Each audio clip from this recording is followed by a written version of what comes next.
Tengan todos ustedes muy buenas noches. En esta oportunidad vamos a tocar un tema importante en el caso de la contratación estatal. Nos referimos a que cuando hablamos de la contratación estatal, vamos a encontrar que la misma deriva de un procedimiento administrativo de selección, que a su vez deriva de una actuación preparatoria, que a su vez tuvo como plan el plan anual de contrataciones con el Estado. Entonces, plan anual de contrataciones con el Estado, actuaciones preparatorias, el procedimiento administrativo de selección que implica el otorgamiento de la buena pro, y una vez firme el otorgamiento de la buena pro, nos encontramos en la necesidad de perfeccionar el contrato administrativo. Entonces, vamos a ver respecto de esta última parte lo que corresponde a el perfeccionamiento y ejecución del contrato administrativo. Entonces, el tema de hoy se denomina ejecución de los contratos estatales. Cuando hablamos de la ejecución de los contratos estatales, debemos referirnos a la obligación de contratar. Esta obligación de contratar se genera una vez que se ha otorgando la buena pro a un administrado. Por eso dice, una vez que la buena pro así ha quedado consentida o administrativamente firme, tanto la entidad como él o los postores ganadores están obligados a contratar. Entonces, luego de culminado el proceso de selección, el registro, bueno, la convocatoria, registro de participantes, elegido el método de contratación, realizado el otorgamiento de la buena pro, tanto la entidad pública como el postor o los postores ganadores están en la obligación de contratar. Es decir, no existe aquí una facultad de contratar, no existe tampoco un derecho a contratar. Lo que existe es una obligación de contratar. Sin embargo, y aquí aparece ya el tema de las cláusulas exorbitantes, encontramos la posibilidad que el Estado o la entidad pública en principio no puede negarse a contratar. Pero existen excepciones en las cuales la entidad pública podría negarse a contratar. Y allí es donde pasamos al tema de los privilegios o prerrogativas de la administración pública en la contratación estatal. Y una de esas prerrogativas es las cláusulas exorbitantes, al lado de la desigualdad natural en la contratación pública. Entonces, cuando hablamos de una cláusula exorbitante, es aquella cláusula que beneficia a la entidad pública en relación con los administrados, en el entendido que el contrato administrativo tiene por objeto mejorar el interés público o garantizar el interés público. No tiene un fin lucrativo. Ahora, ¿por qué razones la entidad pública podría negarse a contratar? Uno, por razones de recorte presupuestal, correspondiente al objeto materia del procedimiento de selección. Si bien, recuerda bien, antes de convocar a un procedimiento administrativo de selección, se debe contar con la certificación de crédito presupuestal. Sin la certificación de crédito presupuestal, podría declararse la nulidad de todo el procedimiento de selección. Es decir, necesariamente debe existir presupuesto para poder realizar el procedimiento administrativo de selección. Ahora, sucede que el procedimiento de selección se realiza con esta certificación de crédito presupuestario, es decir, que existe fondos para el pago de la contratación administrativa. Sin embargo, posteriormente surge la situación de un recorte presupuestal. Es decir, que se reduce el presupuesto de la entidad pública por razones de fuerza mayor o caso fortuito. Es decir, no es porque no haya previsto el crédito presupuestario, sino porque existe un recorte presupuestal que debe ser dispuesto objetivamente, razonablemente y proporcionalmente por la entidad pública. Dice correspondiente al objeto materia del procedimiento de selección. Entonces, si hay un recorte presupuestal, la entidad pública puede negarse a perfeccionar un contrato administrativo pese a que se ha otorgado la buena prueba. Segundo supuesto, puede negarse también a contratar cuando se emite una norma expresa que se lo permite. Es decir, puede ser una ley, un decreto legislativo, un decreto supremo que establece la posibilidad de la entidad pública de negarse a contratar pese a que existe el otorgamiento de la buena pro. Otro supuesto en la cual la entidad pública puede negarse a contratar es por desaparición de la necesidad debidamente acreditada. Por ejemplo, tenemos a una entidad pública que ha promovido un procedimiento de selección con otorgamiento de buena pro para la adquisición de bienes muebles consistentes en carpetas y computadoras a favor de una entidad pública. Y de repente, esa es su necesidad, necesita de esas carpetas y computadoras. Pero de repente, a través de la Oficina de Cooperación Internacional, se ha logrado obtener una donación de también carpetas y computadoras a favor de la entidad pública. En ese caso, ¿qué opera? Opera la desaparición de la necesidad y que está debidamente acreditada con documentos que acreditan la donación otorgada a través de la cooperación internacional. Entonces, en esos tres supuestos, la entidad pública, si bien está obligada por regla general a contratar, existen excepciones en las cuales, a través de cláusulas exorbitantes o favorables a la entidad pública, ésta puede negarse a la contratación pública. Ahora nos dice, en caso que él o los postores ganadores de la buena pro se nieguen a suscribir el contrato, son pasibles de sanciones. Sanciones administrativas a través del procedimiento administrativo sancionador previsto en la Ley de Contrataciones con el Estado. Entonces, a diferencia de la entidad pública que cuenta con supuestos en los cuales puede negarse a contratar, de la buena pro no pueden negarse a suscribir el contrato. Si lo hacen, son pasibles de la imposición de sanciones administrativas previo procedimiento administrativo sancionador.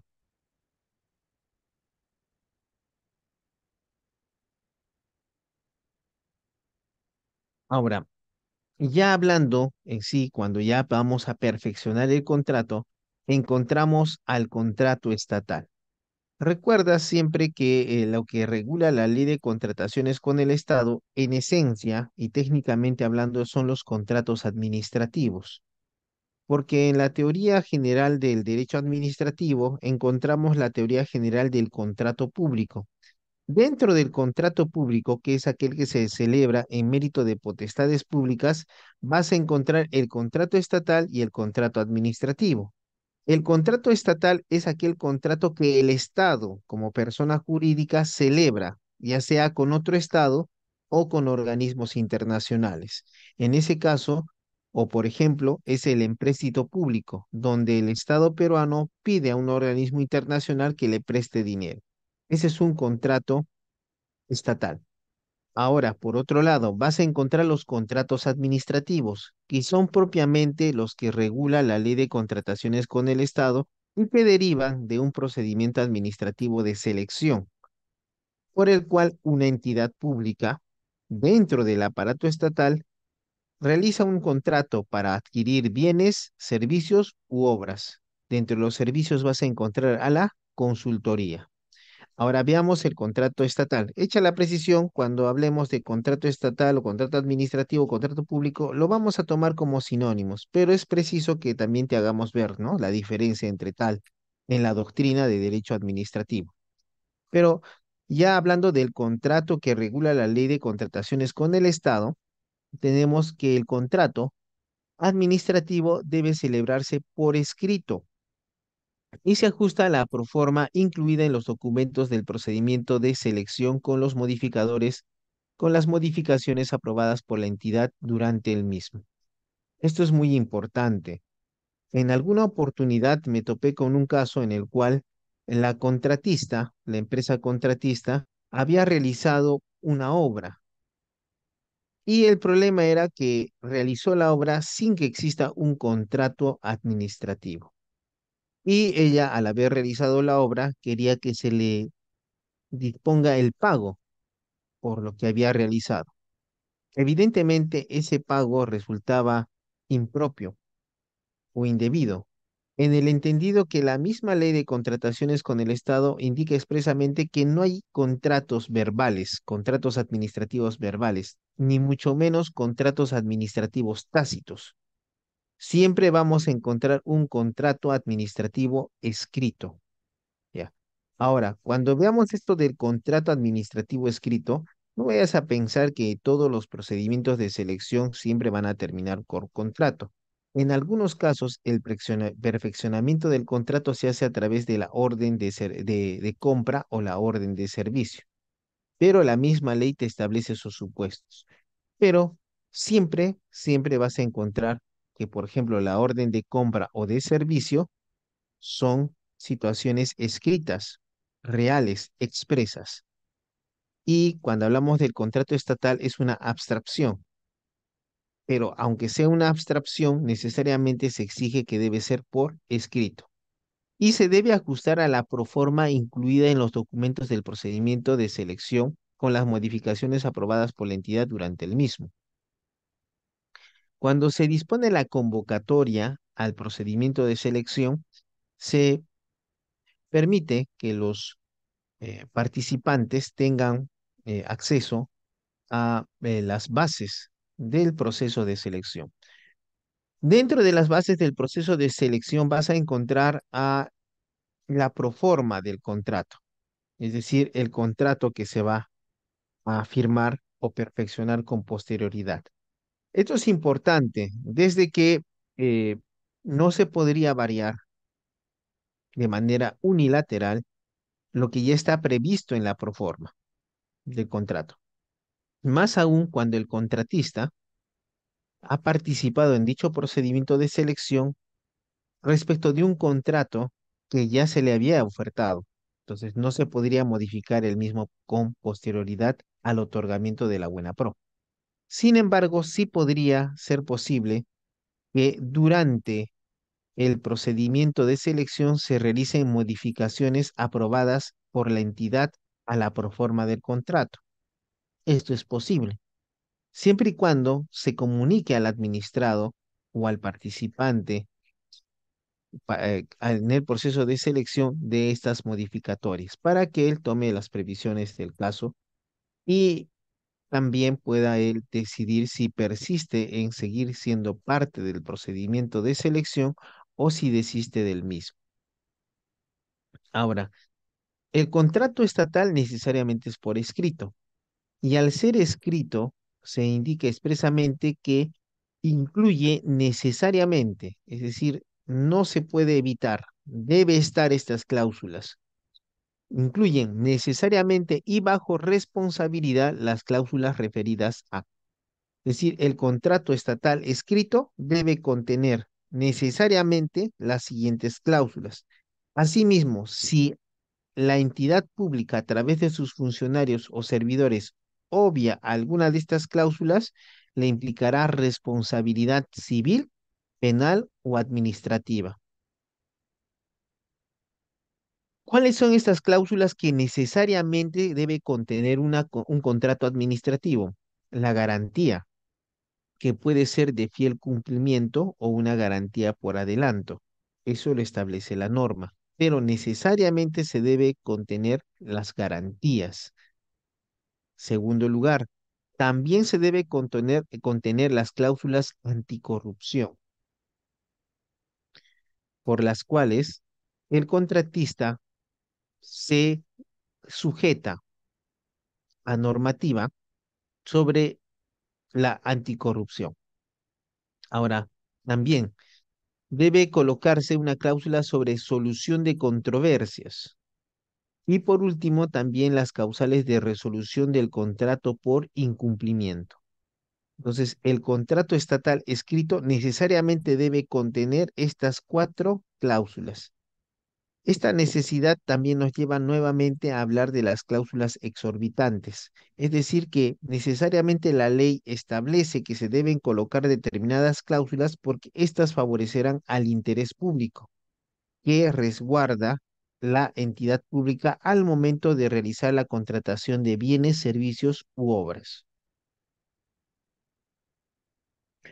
Ahora nos dice, el contratista es responsable de realizar correctamente la totalidad de las prestaciones derivadas de la ejecución del contrato. Entonces, esto es importantísimo porque, mira, aun cuando la entidad pública deje de pagar por razones presupuestarias los pagos convenidos, el contratista mantiene su obligación de cumplir con las obligaciones previstas en el contrato. Es por eso que se dice que el contratista es responsable de realizar correctamente la totalidad de las prestaciones derivadas de la ejecución del contrato. Tampoco dice que puede realizar parcialmente las prestaciones derivadas de la ejecución del contrato. Expresamente se indica que se debe proceder a la realización total de las prestaciones previstas en el contrato. Ahora bien, el contratista es responsable si no cumple con la totalidad de las prestaciones. Esta responsabilidad se deriva en una responsabilidad civil, si es que hay daños y perjuicios que indemnizar, en una responsabilidad penal, que tal vez deriva de un delito contra la administración pública, o una responsabilidad administrativa, que puede terminar ante el Tribunal de Contrataciones con el Estado. Ahora, otro tema importante es el perfeccionamiento del contrato. Dice, el contrato se perfecciona con la suscripción del documento que lo contiene. ¿A qué se refiere esto que el contrato se perfecciona con la suscripción del documento que lo contiene? Como te indiqué, el contrato administrativo es una situación abstracta. El papel no es el documento. Disculpa, el papel no es el contrato administrativo. Más bien, el papel contiene el documento administrativo. El papel contiene el documento administrativo. Y como contiene el documento administrativo, dice lo siguiente, salvo en los contratos derivados de procedimientos de subasta inversa electrónica y adjudicación simplificada para bienes y servicios en general. Un momentito, disculpe, voy a colocar el cargador, discúlpeme, voy a colocar el cargador, si no se va a apagar Sí, la doctor. laptop. Está bien, estimados doctores. Si todo está bien referente a las diapositivas, no te preocupes que algunos que están dejando su asistencia es al finalizar la sesión, ¿correcto? Y él también les estaré explicando cómo ingresar nuevamente a tu campus virtual para que tengas la grabación, materiales de lectura. Si deseas inscribirte a este curso o a esta sesión, deja tu número de celular a través del chat y encantado, a partir de mañana ya me estoy contactando con ustedes, ¿correcto? El curso completo, ya saben, es de 70 soles, son 8 sesiones, miércoles y los días sábados, 8:30 de la noche. En caso de esta sesión, 2 horas en vivo, materiales de lectura, grabación y certificado por 24 horas académicas. El curso completo sí es por 120 horas académicas, ambos documentos firmados por el Ilustre Colegio de Abogados de Cañete. Unos minutos, por favor, ya nuestro docente nuevamente se está conectando con nosotros.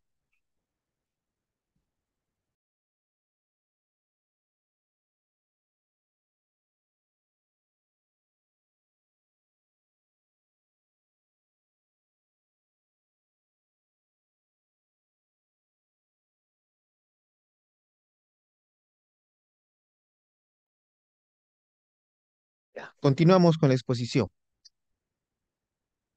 Entonces, como pueden ver, ahora vemos el supuesto del perfeccionamiento del contrato. Dice, el contrato se perfecciona con la suscripción del documento que lo contiene.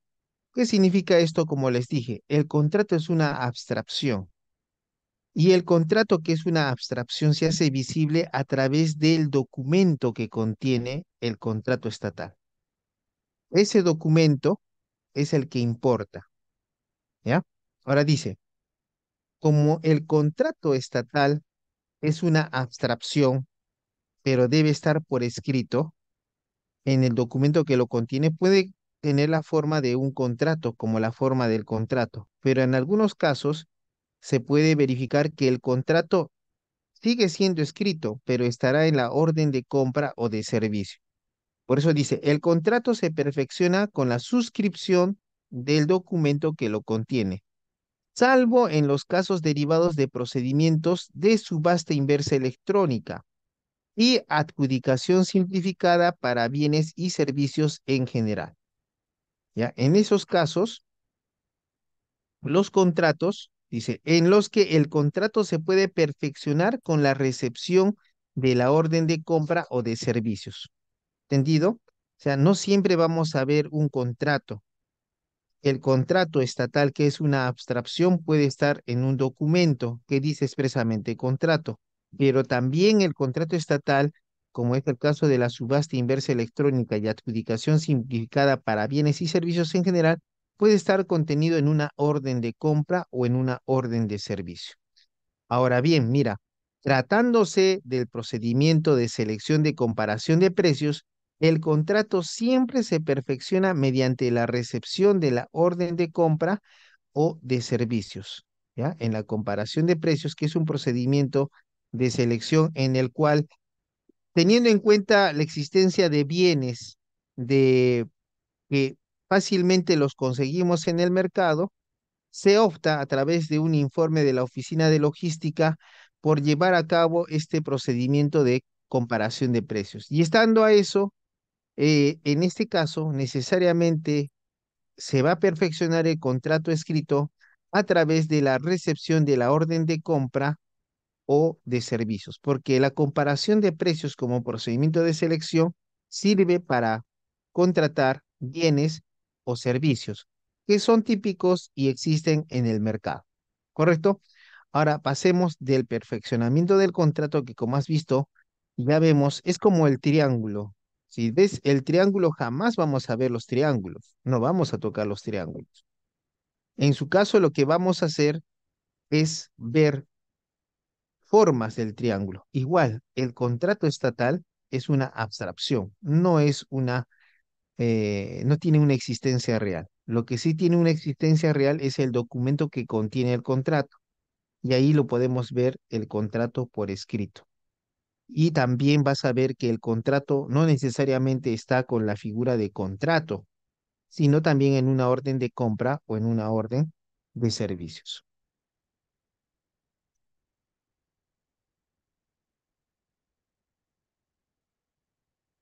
Ahora, la pregunta es, ¿y qué contiene el contrato? Ya hemos visto que necesariamente debe contener cláusulas exorbitantes referidas a las garantías, cláusulas anticorrupción, resolución por incumplimiento y solución de controversias. Pero también puede haber otras situaciones, o sea, hay otras cláusulas. Dice, el contrato está conformado por el documento que lo contiene. Los documentos del procedimiento de selección que establezcan reglas definitivas, la oferta ganadora, así como los documentos derivados del procedimiento de selección que establezcan obligaciones para las partes. ¿Ya? Entonces, no vas a entender que solamente es el contrato. El contrato administrativo también puede contener anexos, y esos anexos pueden implicar documentos derivados del procedimiento de selección que establecen también obligaciones para las partes. Pero en esencia, el contrato administrativo contendrá cláusulas referidas a garantías, solución de controversias y resolución por incumplimiento. Y también las cláusulas anticorrupción. Dice, todos los contratos incorporan cláusulas anticorrupción bajo sanción de nulidad, contenido mínimo. Mira, eso es importante. Una cosa es hablar de la nulidad del procedimiento de selección y otra cosa es hablar de la nulidad del contrato administrativo. En este caso, si un contrato administrativo no contuviera las cláusulas anticorrupción, será nulo. porque así lo indica expresamente la norma. Todos los contratos administrativos incorporan cláusulas anticorrupción bajo sanción de nulidad. Y como consecuencia de ello, estas cláusulas anticorrupción tienen como contenido mínimo, porque puede extenderse conforme la autoridad administrativa lo indique, el contenido mínimo de estas cláusulas anticorrupción puede ser de tres tipos. A, la declaración y garantía del contratista de no haber ofrecido, negociado o efectuado cualquier beneficio ilegal en relación al contrato. Pues uno puede decir, ya, pero eso puede ser una declaración, pero esa declaración va a implicar la comisión de delitos en caso de ser falsa. La responsabilidad por firmar estas cláusulas y luego contravenirlas implica responsabilidad y también medios de prueba existentes y firmados por el contratista que acreditan responsabilidades. Otro es la obligación del contratista de conducirse en todo momento con honestidad, probidad, veracidad e integridad y de no cometer actos ilegales o de corrupción, ¿ya? Veracidad e integridad y de no cometer actos ilegales o de corrupción. Entonces, como son cláusulas anticorrupción, lo que se debe comprometer el administrado es a no cometer actos contrarios a ley ni tampoco realizar actos de corrupción. Esto es muy importante. ¿Y por qué uno dirá, por qué necesariamente se debe colocar estas cláusulas anticorrupción? Es debido al avance de la corrupción en las contrataciones con el Estado. Si verificamos a la Contraloría General de la República y su Tribunal de Responsabilidad Funcional, vas a verificar que la gran mayoría de los casos que supervisa Contraloría General de la República es por actos de corrupción en contrataciones con el Estado. Y cuando se contiene estas cláusulas en el contrato administrativo, lo que se hace es establecer mayor responsabilidad en caso que el contratista cometa alguna infracción o cometa un acto de corrupción. C, el compromiso del contratista de comunicar a las autoridades cualquier conducta ilícita de la que tuviera conocimiento. Si no comunicara, va a aparecer la figura del cómplice. Dos, adoptar medidas técnicas, organizativas y o de personal apropiadas para evitar los referidos actos o prácticas. Entonces, tal vez la contratista tendrá un reglamento de prácticas anticorrupción y de sanciones para los servidores, bueno, para los empleados o trabajadores que incumplan dicho reglamento. Ya en ese caso también nos vamos al reglamento interno de trabajo. Porque recuerda, puede ser que la persona jurídica que no delinque no realice el acto de corrupción, pero sí los gerentes o las personas que están a cargo de llevar a cabo el contrato administrativo en su ejecución.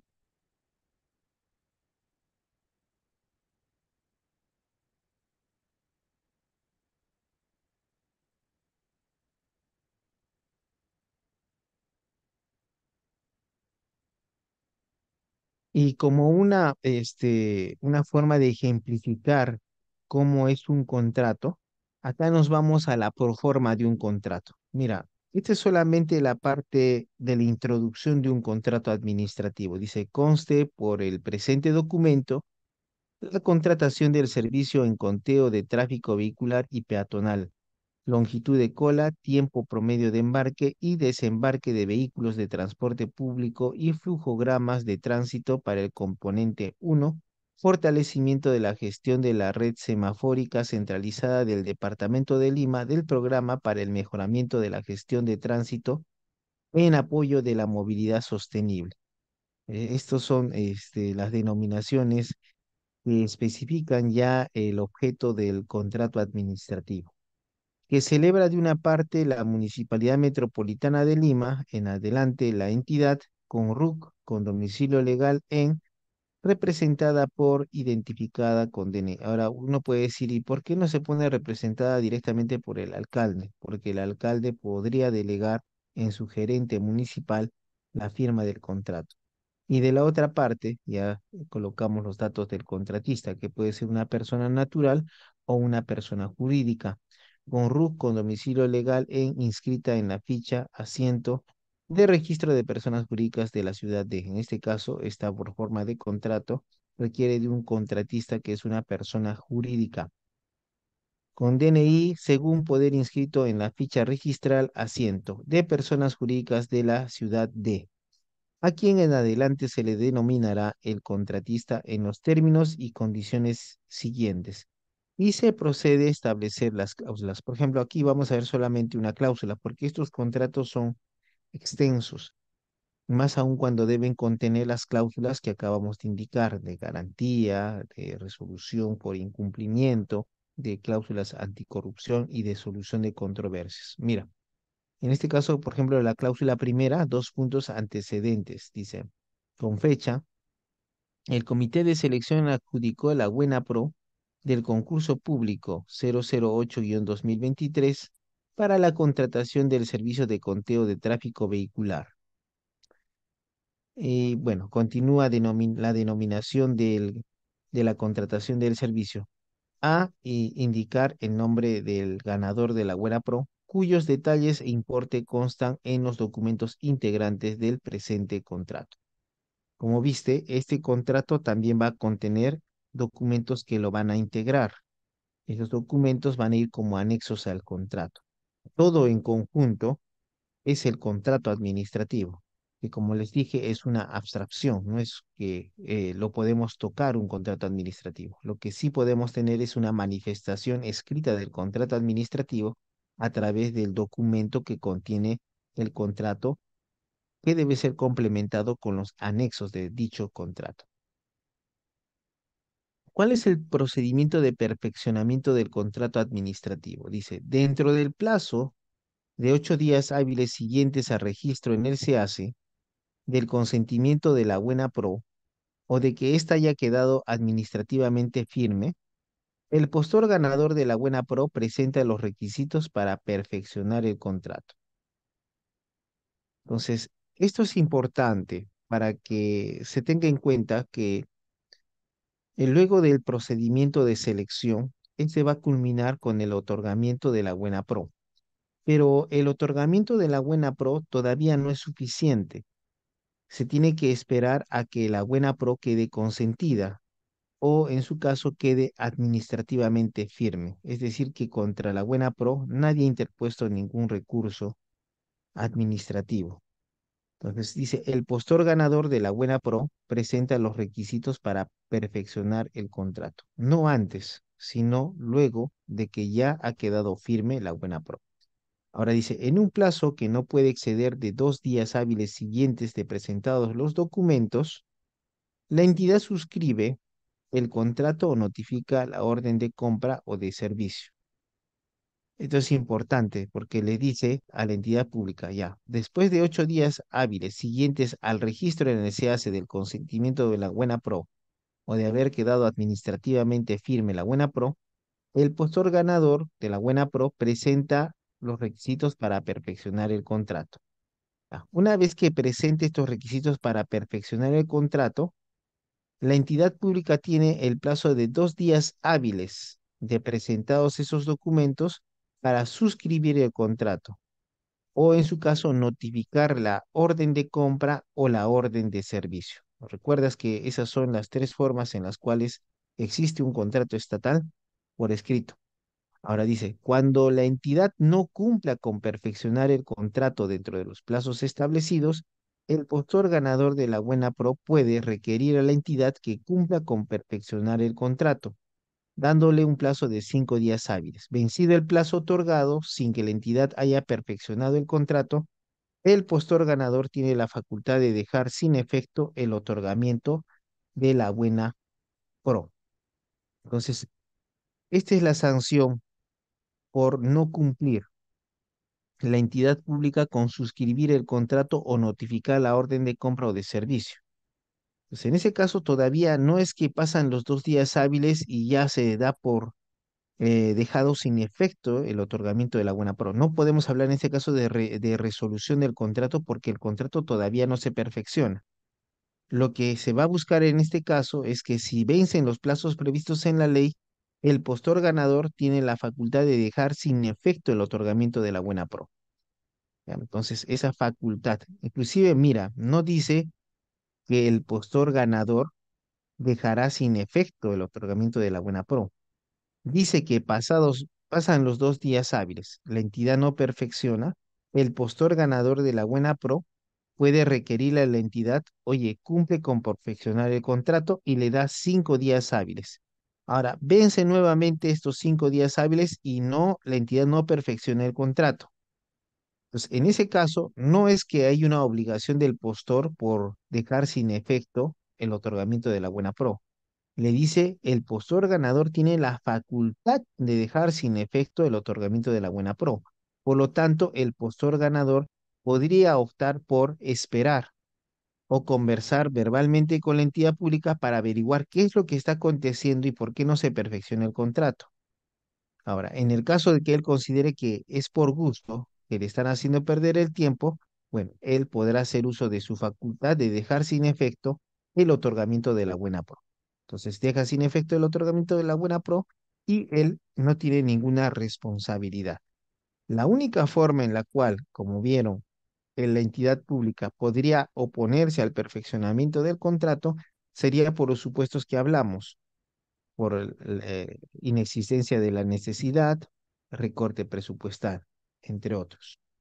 Ahora dice, cuando no se perfeccione el contrato por causa imputable al postor, este pierde automáticamente la buena pro. ¿Ya? Puede ser de que normal ha quedado firme la buena pro y ahora procede perfeccionar el contrato, pero no se logra perfeccionar el contrato porque tal vez el contratista no presenta todos los documentos necesarios para su perfeccionamiento. Entonces, no se logra por culpa del contratista la perfección del contrato. En este caso, automáticamente, dice la norma, que el postor pierde automáticamente la buena pro. En este caso no hay que, la entidad tal vez va a operar, va a esperar que el contratista cumpla, por favor, cumple, no. Inmediatamente esta negligencia o esta desatino del contratista se castiga conforme a ley con la pérdida de la buena pro y es automática. Es decir, no requiere que la entidad le diga, si no cumpliste, vas a perder la buena pro. No, la norma no le dice eso. Automáticamente se pierde la buena pro si no se cumple con perfeccionar el contrato por parte del postor.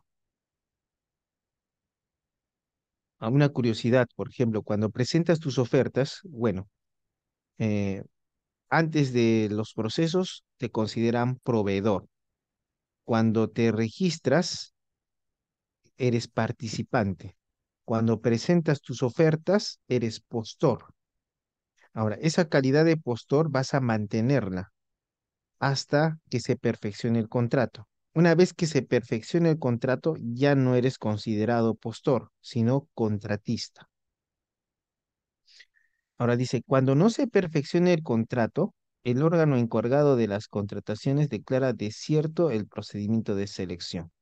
Declarado desierto el procedimiento de selección, nuevamente se realizará el procedimiento de selección.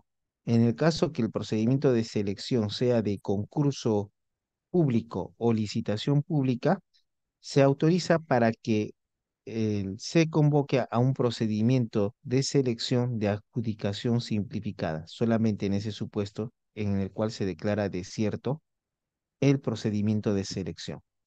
En los demás supuestos se deberá volver a convocar al procedimiento de selección para garantizar la libertad de concurrencia de los postores. Ahora, vemos también las garantías. Dice, las garantías que acepten las entidades deben ser incondicionales, solidarias, irrevocables y de realización automática en el país. ¿Qué implica que sean incondicionales? Es decir, que no podrías condicionar a la entidad pública para que pueda realizar la garantía. Eh, Otro, solidarias. en un consorcio, todos otorgan la garantía y esta es de ejecución solidaria. Todos responden por el todo. Irrevocable, es decir, que no se puede constituir una garantía con la posibilidad de revocación y de realización automática en el país, no en el extranjero, en el país, al solo requerimiento de la entidad. Es decir, esa garantía de fiel cumplimiento, como no cumplió, inmediatamente lo puedo realizar automáticamente en el país. Y para eso solamente requiero requerir a la entidad del sistema financiero como entidad pública, bajo responsabilidad de las empresas que lo emiten. Es decir, si un banco o una entidad del sistema financiero es requerida por la entidad pública para la realización automática de una garantía y no lo hace o lo demora, eso acarrea responsabilidad para la empresa que emitió la garantía. Ahora dice, dichas empresas deben encontrarse bajo la supervisión directa de la Superintendencia de Banca y Seguros y la Administradora de Fondos de Pensiones. La Superintendencia de Banca y Seguros y AFP es un órgano constitucionalmente creado, es decir, está creado por la Constitución Política del Perú y como tal supervisa a las entidades del sistema financiero, de tal manera que solamente podrían entregar este tipo de garantías aquellas empresas que están bajo la supervisión de la Superintendencia de Banca y Seguros. Ahora, en virtud de la realización automática a primera solicitud, las empresas emisoras no pueden oponer exclusión alguna a la ejecución de las garantías, debiendo limitarse a honrarlas de inmediato dentro del plazo máximo de 3 días hábiles. Es decir, que no existe el beneficio de exclusión.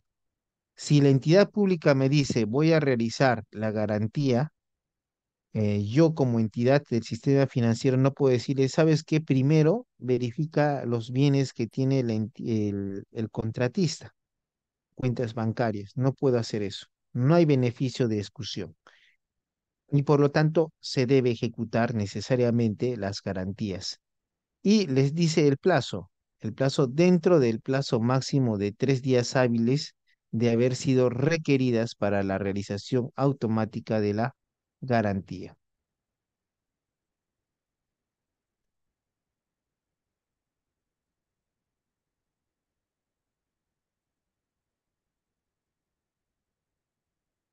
A ver, continuemos.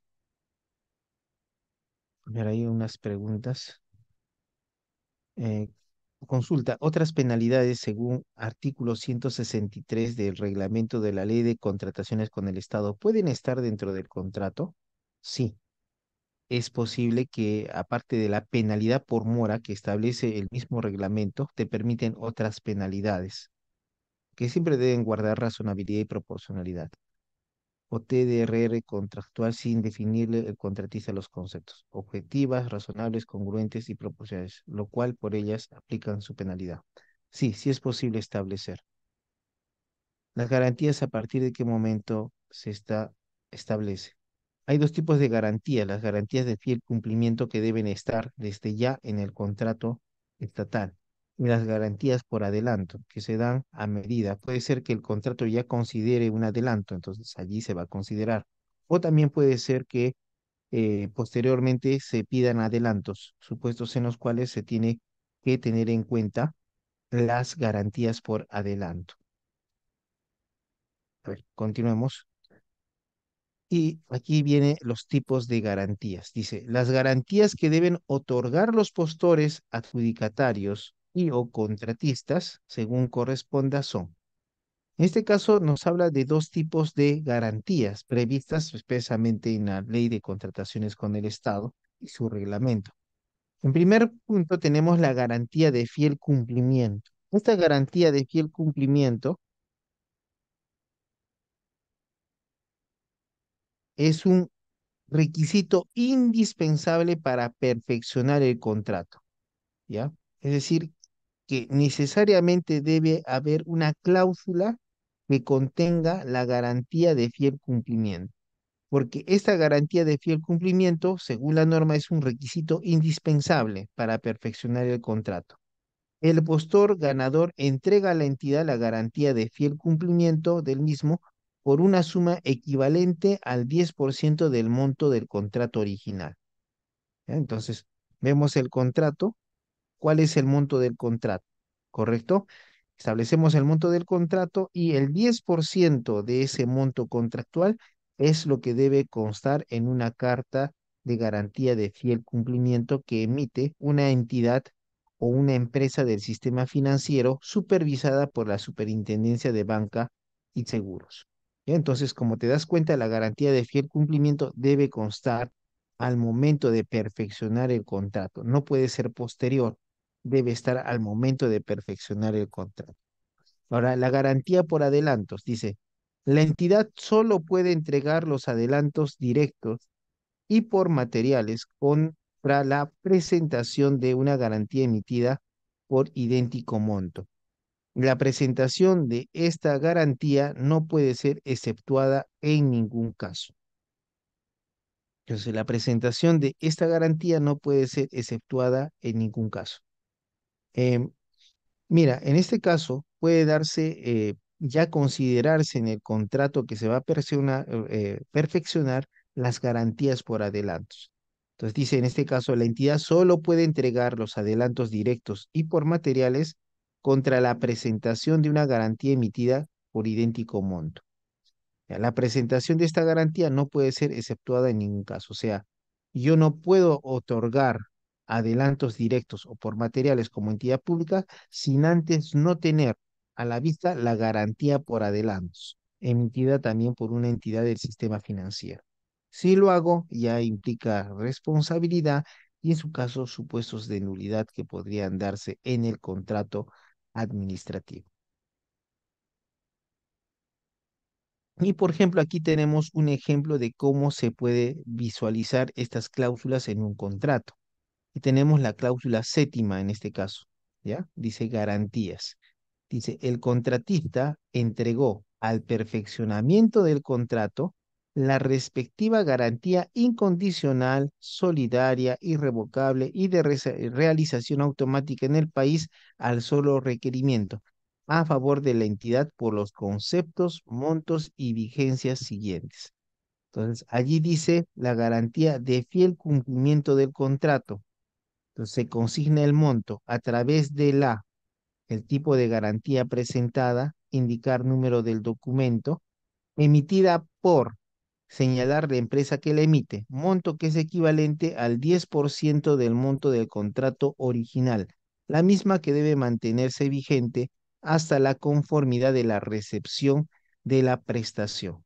Entonces, ya cuando estemos en la ejecución del contrato, puedes observar que desde ya se indica que la cláusula, la garantía de fiel cumplimiento del contrato debe estar desde el momento del perfeccionamiento del contrato y mantenerse vigente durante la ejecución contractual hasta la conformidad de la recepción de la prestación. Por eso se indica que es irrevocable e incondicional, es decir, no puede estar sujeta a un plazo la garantía. La garantía debe ser dada para que inclusive se extienda hasta el momento de la conformidad de la recepción de la prestación. Dice aquí, eso es en los contratos tipos, en las bases de los concursos que otorga el OCE, dice, importante, al amparo de lo dispuesto en el numeral 149.4 del artículo 149 del reglamento de la Ley de Contrataciones con el Estado, en el caso de contratos periódicos de prestación de servicios en general, si el postor ganador de la Buena Pro solicita la retención del 10% del monto del contrato original como garantía del fiel cumplimiento del contrato, debe consignarse lo siguiente.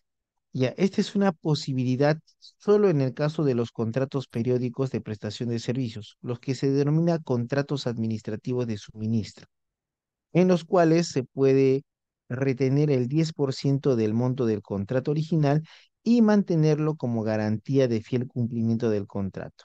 Pero en ese caso dice que se debe consignar lo siguiente. Entonces dices, garantía de fiel cumplimiento del contrato, consignas el monto, a través de la retención que debe efectuar la entidad durante la primer mitad del número total de pagos a realizarse de forma prorrateada con cargo a ser devuelto a la finalización del mismo. Esa es una forma más amplia de lo que podemos ver sobre esta garantía de fiel cumplimiento. La garantía por adelantos en algunos contratos puede ir consignado al momento de la perfección, pero también puede ser dada la garantía por adelantos con posterioridad.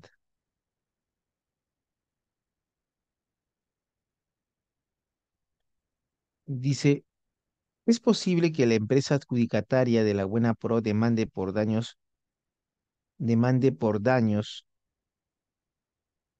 perjuicios a la entidad que se resiste a contratar.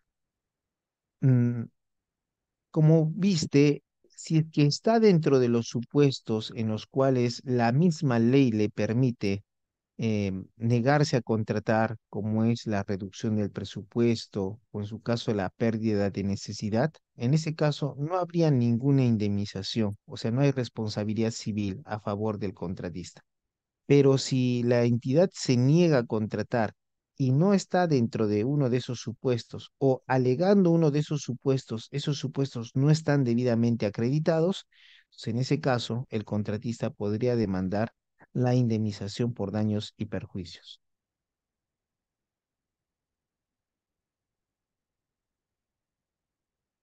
También se habla del tema de contratos complementarios. Cuando hablamos de contratos complementarios, no es más que asumir el tema de las modificaciones al contrato. Entonces, en este caso tenemos lo siguiente, dice, el contrato puede modificarse en los supuestos contemplados en la ley, por orden de la entidad o a solicitud del contratista, para alcanzar la finalidad del contrato de manera oportuna y eficiente. Es decir, que el contrato estatal puede ser modificado, pero de tres maneras, porque la ley lo establece, porque existe una orden de la entidad o porque existe una solicitud del contratista. Ahora mira, la modificación del contrato administrativo debe ser aprobada por la entidad. Si no hay aprobación de la entidad, no puede operar ninguna modificación contractual. Ahora dice, el contratista puede solicitar la ampliación del plazo pactado por atrasos y paralizaciones ajenas a su voluntad, debidamente comprobados y que modifiquen el plazo contractual. Recuerdas que en la parte primigenia indicamos que el contrato se puede modificar por la ley, orden de la entidad o por petición del contratista. Entonces, el contratista no puede solicitar arbitrariamente qué cláusula se puede modificar o en cualquier momento si se puede modificar el contrato. Le establece un supuesto específico y es algo que no depende del contratista, un motivo de fuerza mayor o caso fortuito. Por ejemplo, la paralización de la obra dispuesta por el Ministerio Público a través de una medida cautelar ante el Poder Judicial. Evidentemente, en ese caso, no es responsabilidad del contratista. Por eso dice, el contratista puede solicitar la ampliación del plazo pactado por atrasos y paralizaciones ajenas a su voluntad debidamente comprobados y que modifiquen el plazo contractual. Entonces, el primer supuesto es que el contratista no podría solicitar la ampliación del plazo pactado si es que el atraso, la paralización se debió a su responsabilidad. ¿Y por qué no uno puede decir? Porque eso sería actuar a favor de el contratista.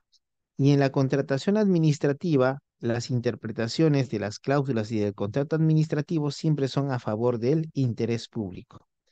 Por lo tanto, si una entidad pública interpretaría que a la solicitud del contratista respecto de un atraso que él mismo ocasionó y lo atiende y dice, vamos a ampliar el plazo, en ese caso estaría incurriendo en responsabilidad. ¿Por qué? Porque recuerda que hay una penalidad por mora y al darle esa oportunidad de ampliarle el plazo, pese a saber de que esto fue generado por el mismo contratista, se está impidiendo ejecutar la penalidad, situación que perjudica el interés público. Ahora, ¿qué supuestos son los que se pueden modificar en un contrato administrativo? En esencia son tres los supuestos de modificación de un contrato administrativo. Primer supuesto, ejecución de prestaciones adicionales. Esto es lo que en estricto sentido se denomina contratos complementarios. Pero mira, dice ejecución de prestaciones adicionales. Es decir, se está ejecutando el contrato y de repente nos damos cuenta que se ha obviado algunas prestaciones que necesitan realizarse para que esté completa la obra, el servicio o el bien. Allí es donde hablamos de la ejecución de prestaciones adicionales que pueden generar la modificación de un contrato. Dice, mediante resolución previa, el titular de la entidad puede disponer la ejecución de prestaciones adicionales hasta por el límite del 25% del monto del contrato original, siempre que éstas sean necesarias para alcanzar la finalidad del contrato, para lo cual corresponde contar con la asignación presupuestal necesaria. Mira, en esta ejecución de prestaciones adicionales, si te das cuenta, es una facultad del titular de la entidad pública, no es una facultad del contratista. Es decir, que se le puede obligar al contratista para que ejecute prestaciones adicionales. Pero esta obligación de cumplir con las prestaciones adicionales va a implicar también la disposición de asignación presupuestal necesaria para el cumplimiento, es decir, que hay que pagar. Entonces, no creas de que el uso de esta facultad que afecta al contratista implica que el contratista no va a cobrar, sí, sí tiene que cobrar lo que corresponda.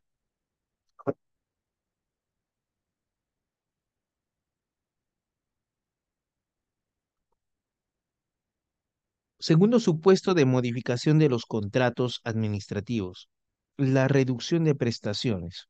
Igualmente, puede disponerse la reducción de las prestaciones hasta el límite del 25% del monto del contrato original.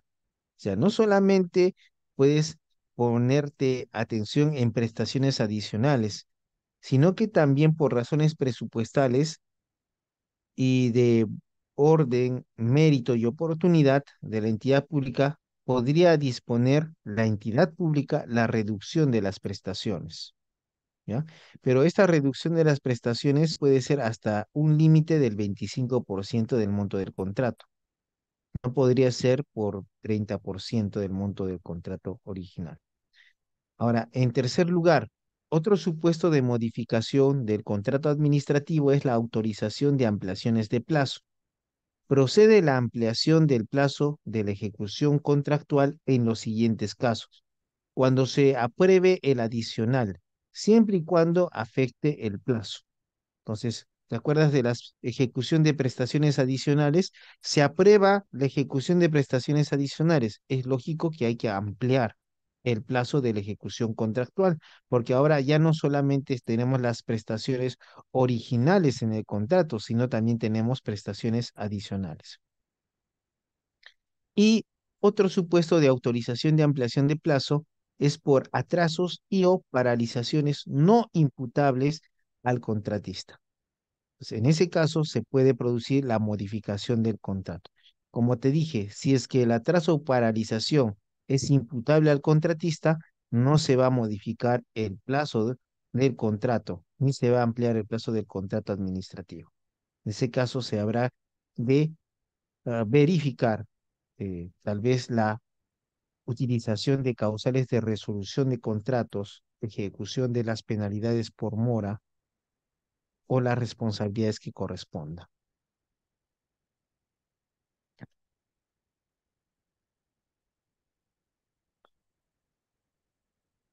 Hay contratos, por ejemplo, de servicios, donde una persona natural es la que participa. Si es un contrato de servicios donde se ha otorgado la buena pro a una persona natural, como puede ser el supervisor de obra, también puede estar sujeto a estos supuestos de modificación.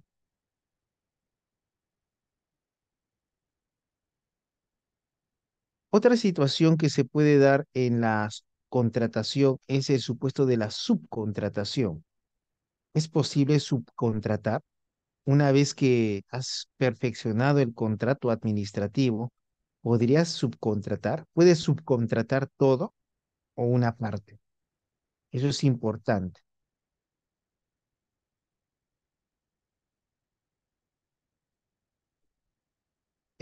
Nos dice, ¿se puede sacar un fe de ratas a un contrato de supervisor de obras? Diferencia entre fe de ratas y adenda. La adenda significa, por ejemplo, ampliar el plazo de contrato, es decir, colocas o modificas cláusulas contractuales. La fe de ratas implica que te equivocaste. Por ejemplo, colocaste 2022 y evidentemente estamos en el 2023. Con un fe de ratas puedes aclarar esa situación. La adenda modifica contrato, continúa un contrato original y amplía, modifica o adiciona cláusulas. En la fe de rata solamente corrige errores materiales o errores aritméticos que podría generarse sin modificar lo sustancial del contrato. Ahora veamos la subcontratación. Dice, el contratista puede subcontratar previa autorización de la entidad la ejecución de determinadas prestaciones del contrato. ¿Ya? Este es el supuesto de tercerización en la contratación administrativa. Por eso a veces cuando vas a tocar este tema de la subcontratación, vas a escuchar a veces de que los trabajadores a veces lo que hacen es subcontratar servicios. Entonces vas a encontrar a los tercerizadores. ¿Ya? Entonces allí un poco esto tiene un visto de laboral un tanto a la vez administrativo. Pero si te das cuenta, dice expresamente que el contratista puede subcontratar, pero no lo subcontrata porque él dice, ahora voy a subcontratar, necesito. No, necesita la autorización de la entidad pública, una autorización escrita, no verbal. No es que, oye, ¿puedo subcontratar gerente? Sí, subcontrata nomás. No, debe ser una autorización netamente escrita. Tampoco puede ah, permitirse una subcontratación tácita. Bueno, yo ya subcontraté, como no me dicen nada, está bien. No, necesariamente para subcontratar, el contratista debe previamente contar con una autorización de la entidad. Ya, ahora, otro supuesto, ya, subcontrato y después que regularicen con efecto retroactivo. No, en allí ya se está viendo supuestos de presuntos actos de corrupción o presuntos actos de responsabilidad funcional para los funcionarios. O sea, ahí expresamente dice previa autorización de la entidad. Ahora dice, se puede subcontratar por un máximo del 40% del monto del contrato original, salvo, mira, esto es importante, no es que vas a subcontratar el 100% del contrato original, implicaría ya una cesión de posición contractual. Lo único que puedes subcontratar es el 40% del monto del contrato original, salvo prohibición expresa contenida en los documentos del procedimiento de selección o cuando se trate de prestaciones esenciales del contrato vinculadas a los aspectos que determinaron la selección del contratista. Ejemplo, estamos en un procedimiento de selección de consultores individuales. Específicamente es por las cualidades específicas de la persona. En ese caso, no podría operar la subcontratación. Otro supuesto, revisamos las bases del concurso, bueno, disculpa, las bases del proceso de selección y verificamos que en las mismas dice expresamente que no se va a permitir la subcontratación en este procedimiento de selección a la firma del contrato. Ahora dice, la entidad aprueba la subcontratación por escrito y de manera previa, dentro del plazo de 5 días hábiles de formulado el pedido. Entonces yo le digo, autoridad administrativa, quiero subcontratar. Entonces debo recabar por escrito y de manera previa a la subcontratación el- la respuesta a mi pedido. Ahora, esta subcontratación implica un contrato de tercerización. ya sea si es que voy a contratar con otra empresa que va a ocuparse de lo que voy a tercerizar. Ahora dice, si transcurrido dicho plazo, la entidad no comunica su respuesta, se considera que el pedido ha sido rechazado. Es decir, que en este caso no opera el silencio administrativo positivo. Si pide el contratista, quiero subcontratar y no le responde en el plazo de 5 días hábiles, él debe entender que ha operado el silencio administrativo negativo. Esto es que se ha desestimado su pedido.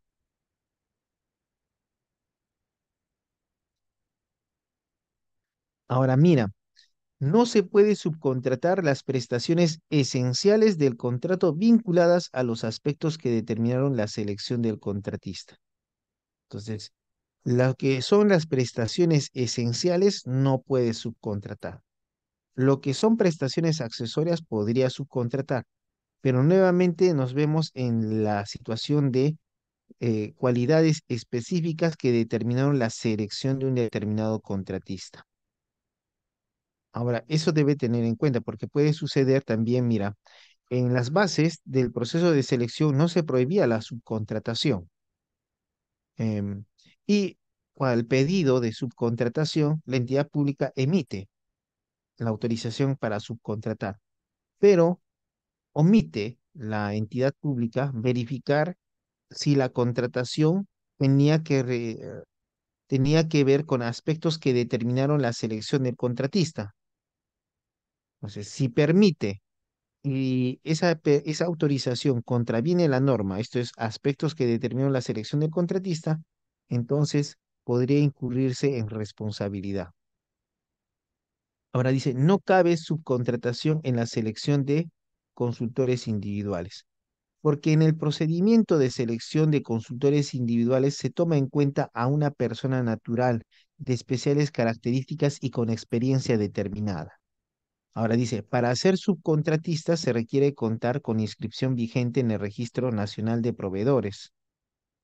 No estar impedido, inhabilitado ni suspendido para contratar con el Estado. ¿Por qué esto es importante? Porque había prácticas incorrectas en las cuales yo creaba una empresa y esa empresa ganaba la buena pro y perfeccionaba el contrato. Luego, esta empresa, que no había cometido ninguna falta, aparecía como subcontratista, pero como subcontratista tenía supuestos de impedimentos, inhabilitación, suspensión para contratar con el Estado. Entonces, actualmente con esta disposición no se puede hacer esa jugarreta para beneficiar indebidamente a inescrupulosos que han atentado contra el sistema de contratación pública. Ahora dice, el contratista mantiene la responsabilidad por la ejecución total del contrato frente a la entidad. Decir que no es que la responsabilidad es compartida con el subcontratista. El contratista sigue manteniendo la responsabilidad por la ejecución total del contrato frente a la entidad pública.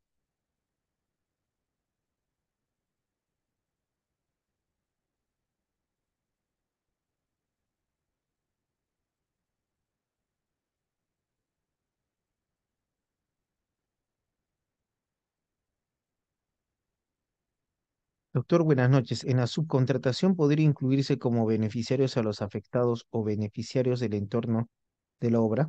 En algunos casos se les dice que se junten como una EIRL, por ejemplo, para que presten un servicio de mantenimiento, que es una prestación accesoria a la prestación original del contrato administrativo. Así podría eh, intervenir las personas o los beneficiarios. Existe la adenda de modificación. Se puede modificar un contrato en la cláusula de forma de pago. Como ya viste, ya se puede observar las formas en las cuales se puede modificar un contrato.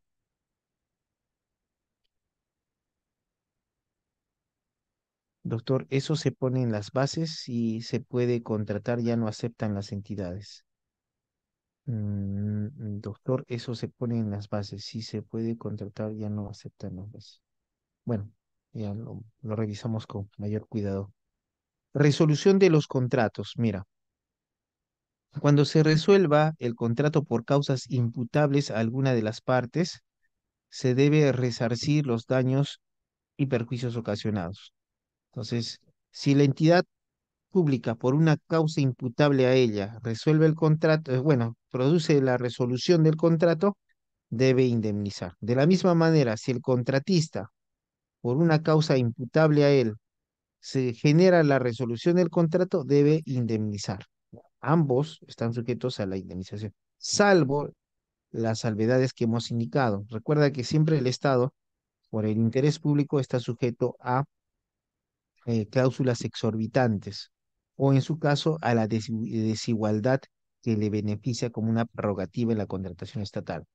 Ahora dice, no corresponde el pago de daños y perjuicios en los casos de corrupción de funcionarios o servidores propiciada por parte del contratista. ¿A qué se refiere? Se produce la resolución contractual, ¿ya? Porque se produjo corrupción de funcionarios. El contratista puede decir, ya, como los funcionarios de la entidad pública generaron la resolución del contrato, entonces yo voy a pedir una indemnización a mi favor, porque esto es por una causa imputable a la entidad y sus funcionarios y no a mí. Este caso se dice expresamente, si es que existen casos de corrupción de funcionarios o servidores y estos actos de corrupción fueron propiciadas por el contratista, o sea, se acredita que fueron propiciadas por el contratista, este no puede pedir daños y perjuicios.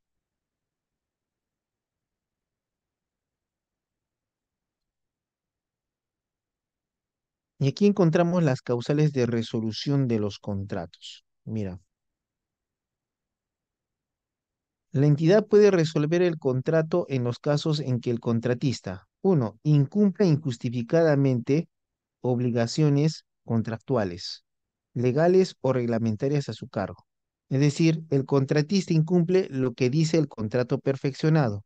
El contratista incumple una ley, como la ley de contrataciones con el Estado, o el contratista incumple las normas previstas en el reglamento de contrataciones con el Estado.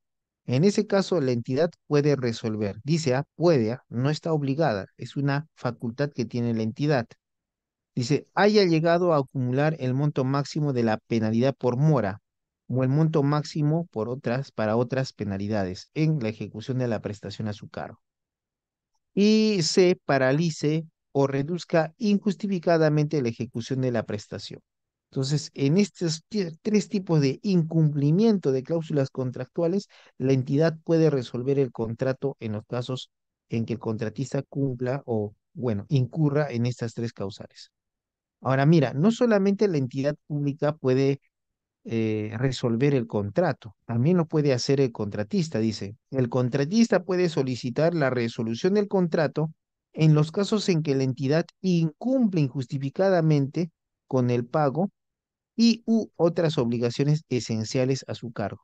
Pero recuerda, se debe acreditar que la entidad incumple con sus prestaciones injustificadamente, porque si hay una justificación, eso imposibilitaría que el contratista haga uso de la resolución contractual. Ahora dice, cualquiera de las partes, es decir, entidad y contratista, puede resolver el contrato por caso fortuito, fuerza mayor o por hecho sobreviniente al perfeccionamiento del contrato, que no sea imputable a las partes y que imposibilite de manera definitiva la continuación de la ejecución del contrato. Entonces tenemos que la resolución es una facultad de la entidad pública, también puede ser una facultad del contratista y en su caso es una facultad de entidad y contratista siempre y cuando la causal de resolución no dependa de su voluntad. Y aquí encontramos, por ejemplo, algo interesante. Miren, es una, eh, es una resolución del Tribunal de Contrataciones del Estado. Es la resolución 2421-2022-TCE-S5.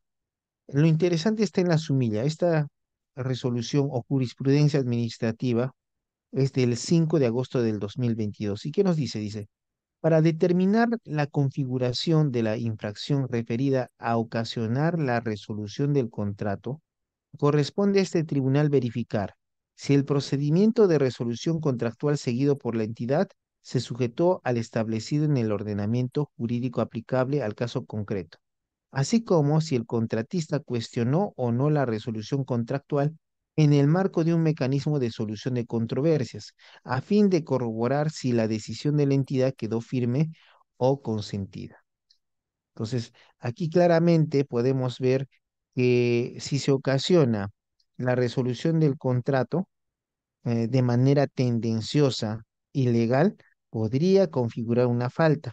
Pero para esta situación se establecen determinados supuestos en los cuales podría hablarse de una presunta falta administrativa o infracción administrativa en las contrataciones con el Estado, que puede ser perseguida por el Tribunal de Contrataciones del Estado.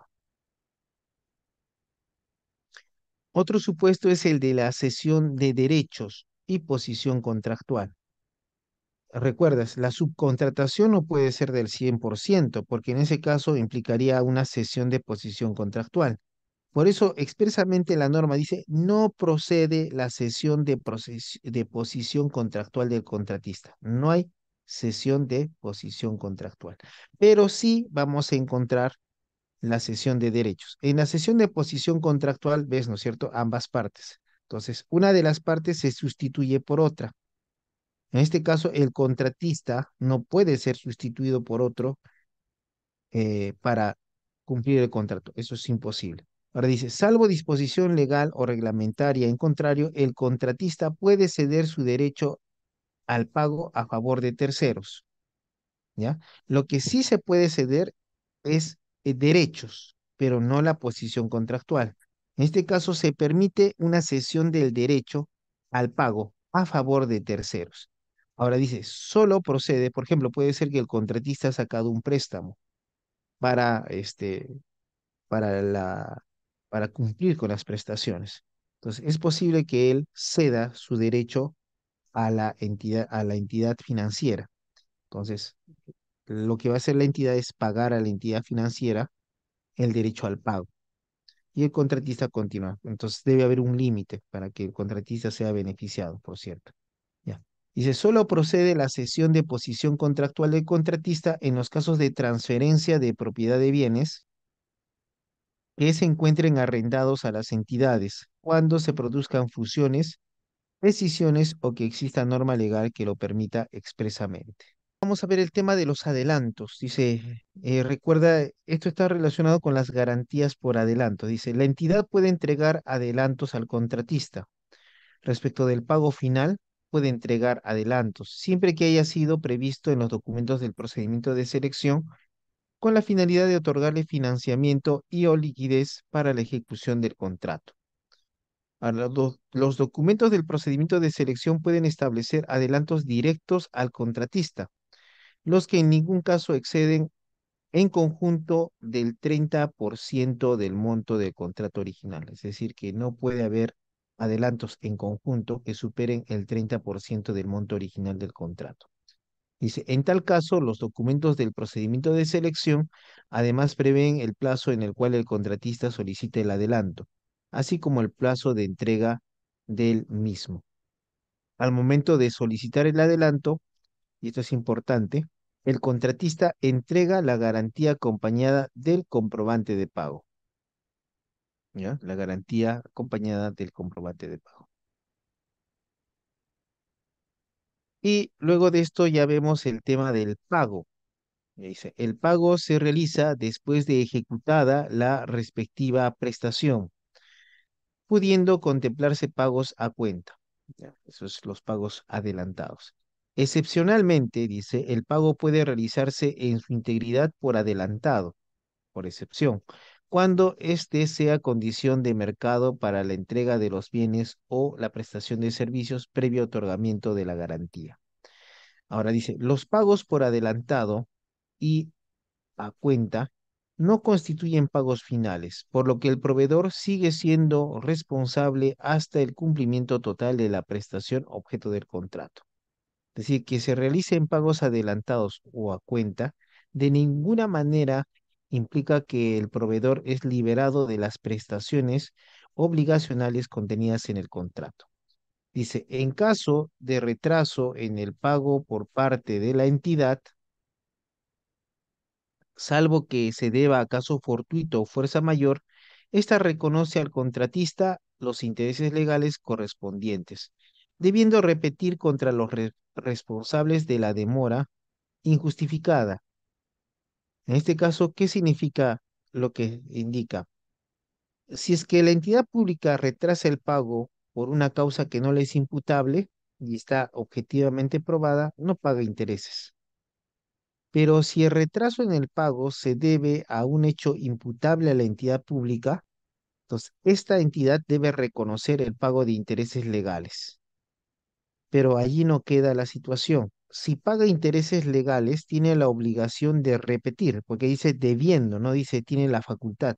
Tiene la obligación de repetir respecto de los servidores o funcionarios públicos que generaron la demora injustificada. Dice, igual derecho corresponde a la entidad en caso sea la acreedora. Y ya nos vamos al tema de la solución de controversias en la ejecución contractual. Bueno, no vas a confundir el tema de la solución de controversias durante la ejecución contractual con la solución de controversias durante el procedimiento de selección. Como has escuchado, primero tenemos el plan anual de contrataciones. Solamente si el proceso de selección está en el plan anual de contrataciones, el proceso de selección va a ser nulo. Caso contrario, va a ser declarado nulo.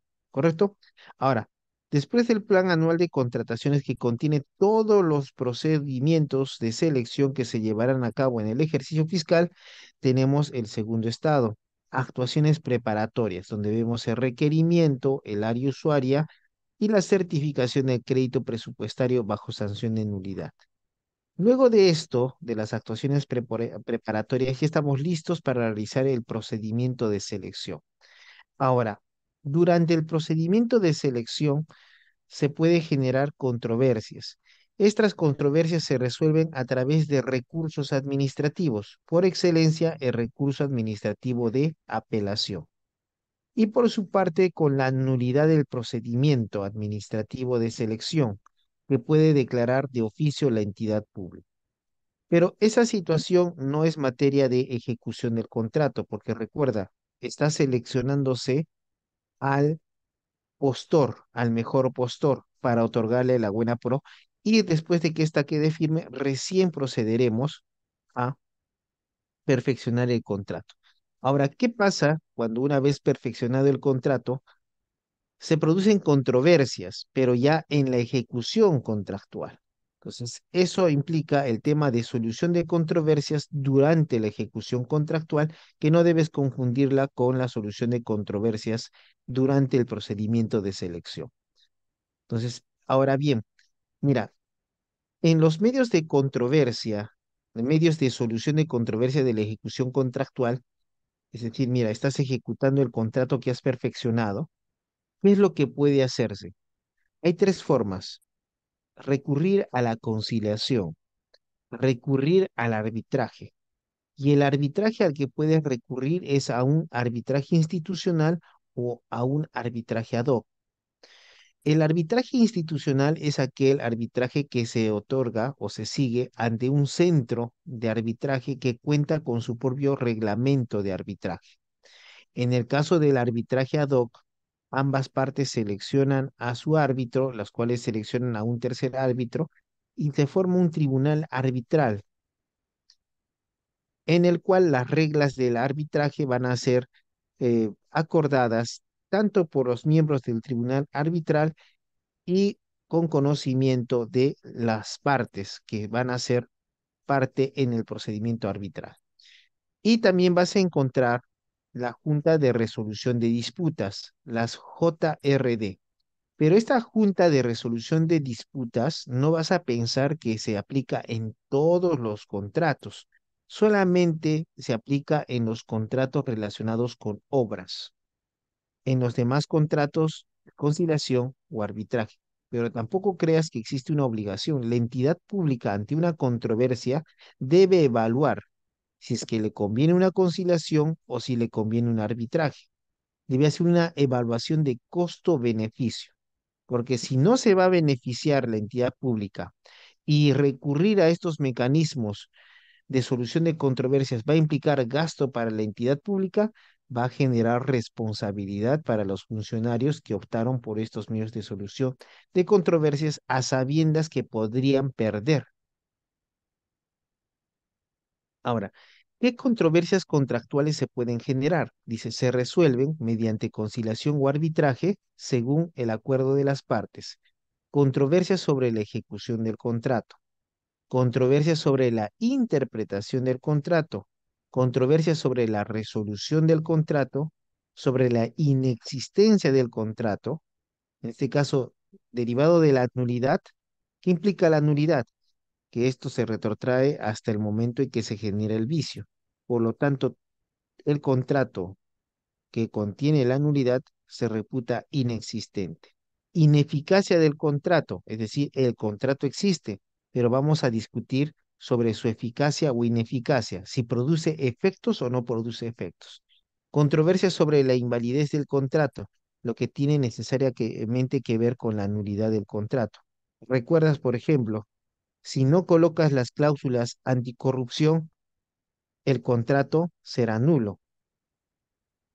Ahora dice controversia sobre la nulidad del contrato.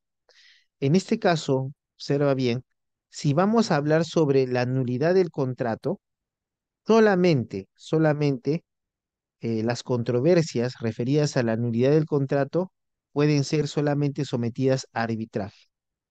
¿Por qué? Porque la nulidad, al ser de pleno derecho, es una cuestión netamente jurídica. Por lo tanto, no podría ser materia de conciliación en la cual las partes ceden posiciones, porque estamos hablando de una situación que está afectando directamente el inicio del contrato. Entonces, necesariamente esto deberá ser sometido a arbitraje. Más aún cuando en la contratación pública, cuando hablamos de este mecanismo de solución de arbitraje, el arbitraje, dice expresamente la norma, es de derecho, no es un arbitraje de hechos.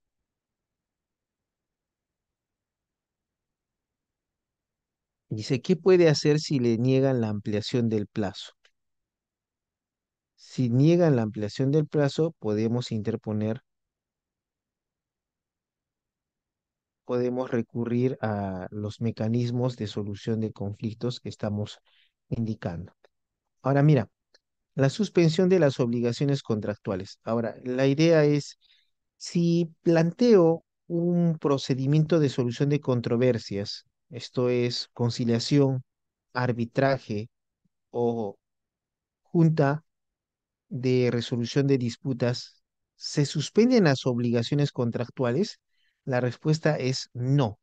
No se suspenden ni paralizan las obligaciones contractuales de las partes. Tanto la entidad como el contratista continúan con sus obligaciones, salvo, y hay una sola salvedad, salvo que la entidad disponga lo contrario. Si la entidad no dispone lo contrario, entonces se rige por lo que está dispuesto.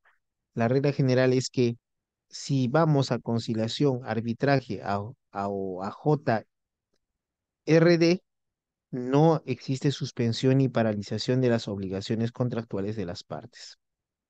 Plazo para iniciar un medio de solución.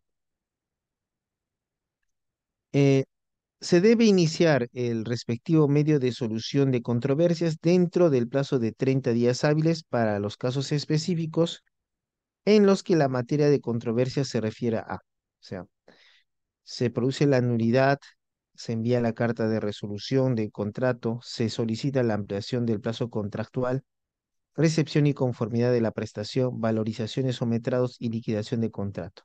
Aquí, como puedes ver, la pregunta relacionada, mira, el plazo para iniciar un medio de solución. Cuando hay un conflicto respecto o controversia respecto de la ampliación del plazo contractual, desde la denegatoria del plazo contractual tienes el plazo de 30 días hábiles para hacer uso de un medio de solución de controversias, ya sea la conciliación o el arbitraje. En supuestos diferentes a estos 6 supuestos a los que hemos hecho mención, los medios de solución de controversias no están sujetos a los 30 días hábiles, sino que deben ser iniciados por la parte interesada en cualquier momento anterior a la fecha del pago final, anterior a la fecha del pago final. ¿Habrá un plazo luego del pago final? O sea, ya se realizó el pago final, ¿algo más se podrá someter a controversia? Claro, dice, luego del pago final, el medio de solución de controversias se debe iniciar dentro del plazo de 30 días hábiles. Las controversias, en este caso luego del pago final, solo se pueden referir a vicios ocultos en bienes, servicios u obras, o a obligaciones previstas en el contrato que deban cumplirse con posterioridad al pago final. Por ejemplo, puede ser que se estableció en el contrato que se, se, se vendían los grupos de computadoras, se instalaban las computadoras y también había una prestación que cada 2 meses se iba a hacer un mantenimiento de las computadoras. Entonces, esas son obligaciones previstas en el contrato que deben cumplirse con posterioridad al pago final. Y ojo, estos plazos de 30 días hábiles para iniciar un medio de solución de controversias como conciliación o arbitraje son plazos de caducidad. Si no los realizas, ya no pierdes el derecho y pierdes la acción. Ahora, en esas controversias, ¿qué normas aplican el conciliador o el árbitro? O en su caso, el miembro de la JDR, Junta de Resolución de Disputas. Dice, manteniendo obligatoriamente este orden de preferencia en la aplicación del derecho. Las controversias se resuelven mediante la aplicación de. Esto que acabamos de decir es una disposición de orden público, es decir, que las autoridades administrativas deben cumplirlo necesariamente. No está sujeto a ninguna interpretación, no está sujeto a una facultad, es una obligación al ser una disposición de orden público.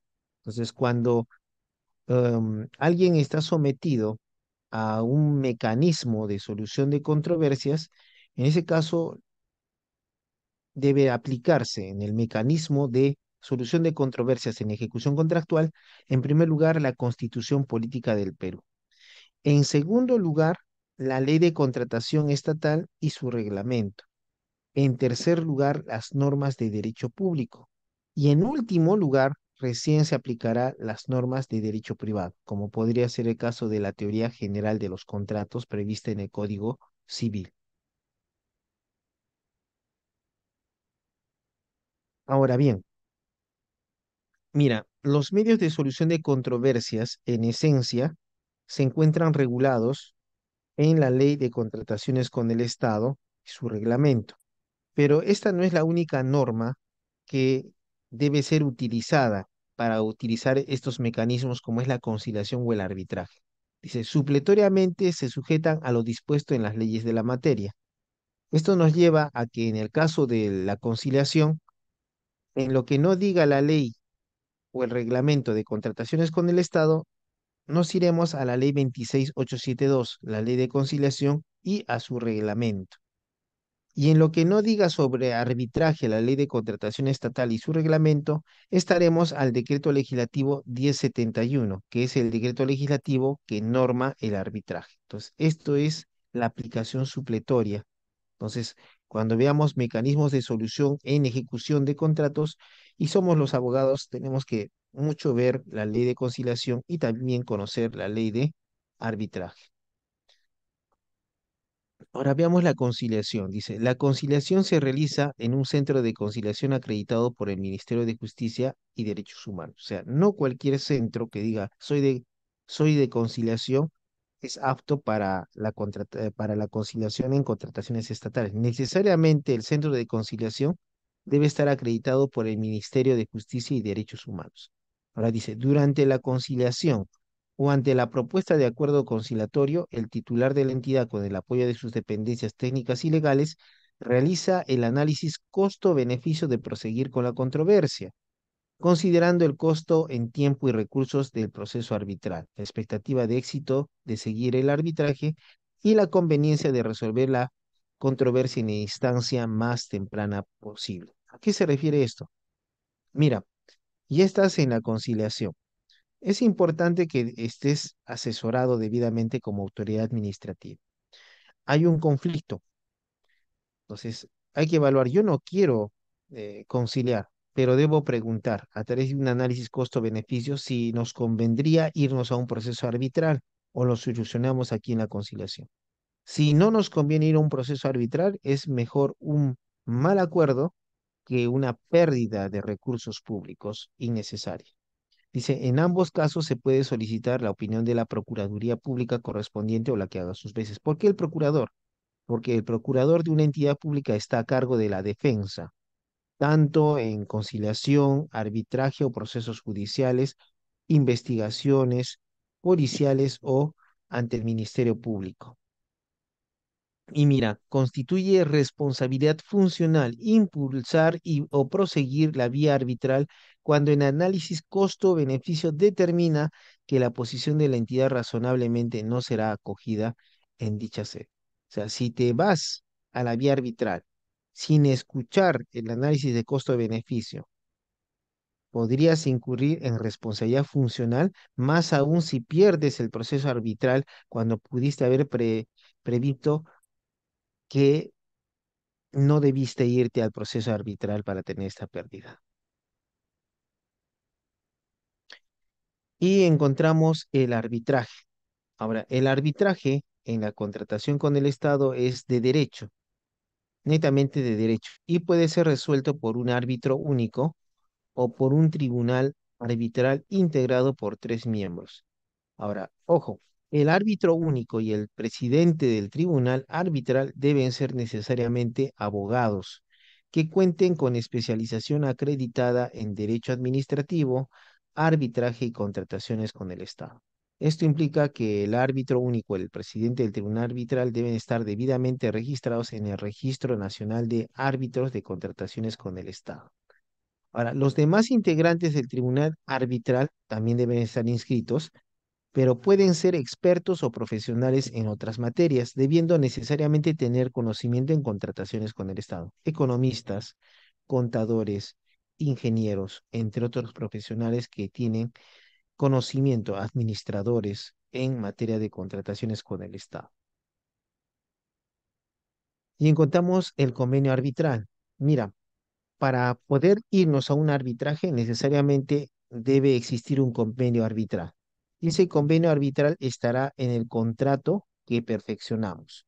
Dice, cuando corresponda el arbitraje institucional, en el convenio arbitral las partes encomiendan la organización y administración del arbitraje a una institución arbitral. ¿Recuerdas? Podemos contratar al centro de arbitraje de determinada zona. ¿Ya? Entonces, con esto obviamos el arbitraje ad hoc. Ahora dice, en los siguientes supuestos, el arbitraje es iniciado ante cualquier institución arbitral, cuando no se ha incorporado un convenio arbitral expreso en el contrato. ¿Ya? Ese es un supuesto. Dos, cuando a pesar de haberse precisado en el convenio arbitral que el arbitraje es institucional, no se ha designado una institución arbitral determinada. Cuando en el convenio arbitral se señala expresamente que el arbitraje es ad hoc. Cuando en el convenio arbitral no se ha precisado el tipo de arbitraje.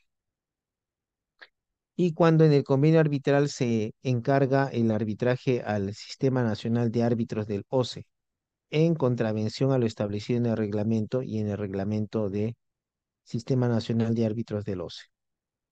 Cuando se trata de controversias que se desprenden de órdenes de compra o de servicios derivadas de acuerdos marco, siempre que no se haya incorporado un convenio arbitral en las mismas.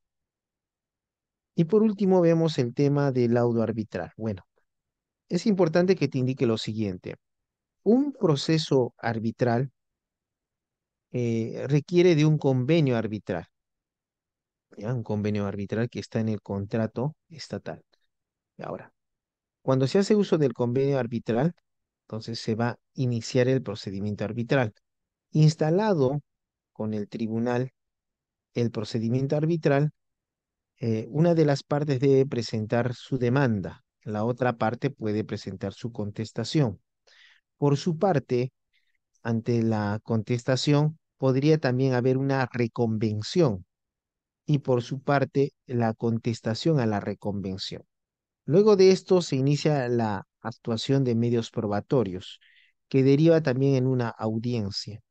Presentados los alegatos por ambas partes, se emite el laudo arbitral. El laudo arbitral es el acto final que pone fin al proceso arbitral. Ahora, aquí tienes que el laudo arbitral es inapelable, definitivo y obligatorio para las partes, desde el momento de su notificación, debiéndose notificar a las partes a través del sistema electrónico de contrataciones del Estado se hace para efecto de su eficacia. Una situación antes de continuar.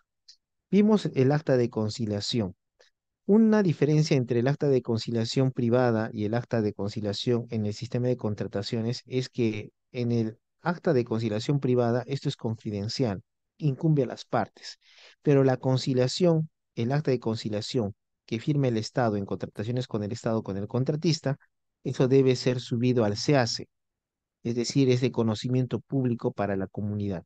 De la misma manera, el laudo también se sube al SEACE y debe ser de conocimiento público para la colectividad, porque se entiende que los procesos de selección son información pública y se rigen por la transparencia.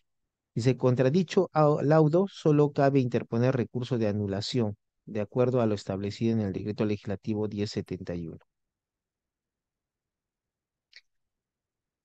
En este caso, el recurso de anulación se presenta ante el Poder Judicial. Ahora, no vayas a pensar que se emite el laudo y tenemos una nueva oportunidad.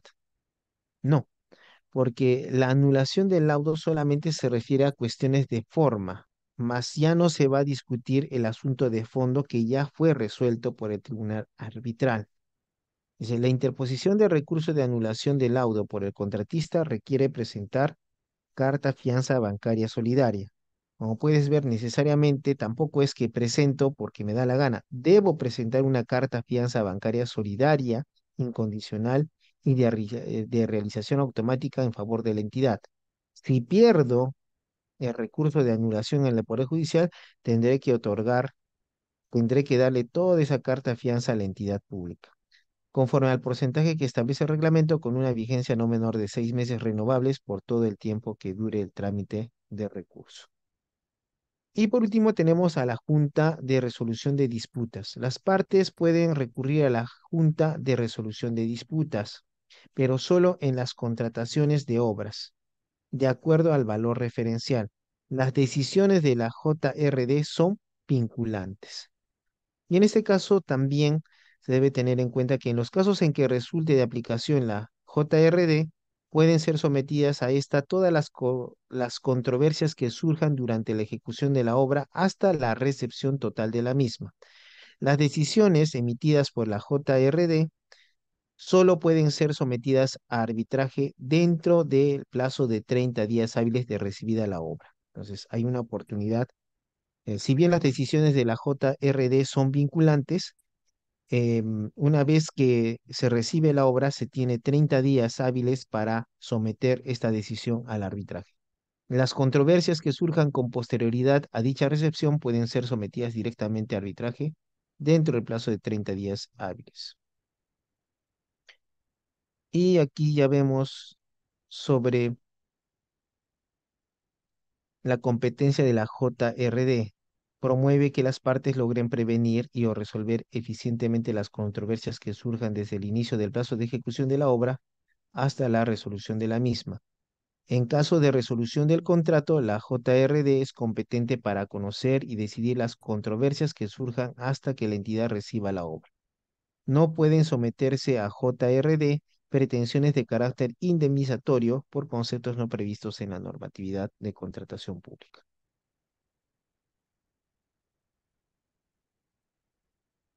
Y bueno, por último tenemos las actividades de la JRD.